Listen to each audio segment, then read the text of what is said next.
जब रावण का सबसे ताकतवर बेटा लक्ष्मण से भिड़ा। क्या हुआ?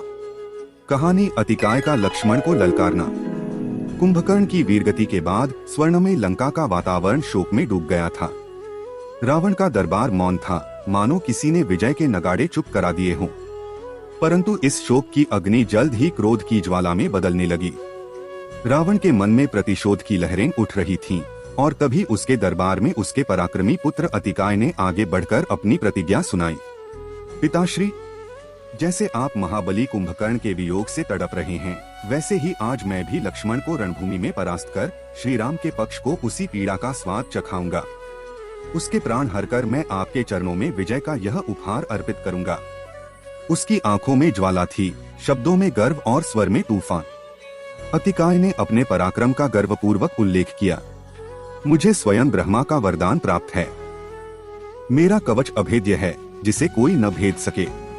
मेरे बाण पर्वतों को चूर कर सकते हैं। मैंने शिवजी के त्रिशूल के प्रहार को भी अपनी भुजाओं में रोक लिया था।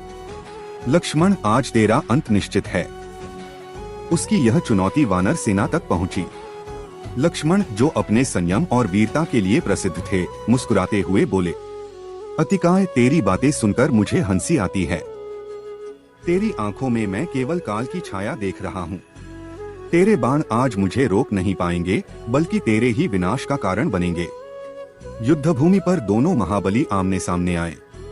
रावण का पुत्र ऊंचे रथ पर सवार था, स्वर्णिम कवच धारण किए, और लक्ष्मण अपने धनुष पर ताड़ित बाण चढ़ाए खड़े थे।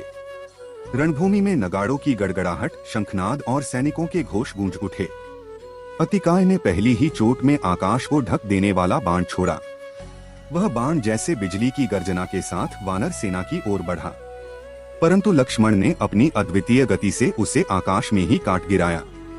क्रोधित अतिकाय ने अग्निबाण, वज्रबाण और नागपाश जैसे प्रचंड अस्त्रों की वर्षा कर दी।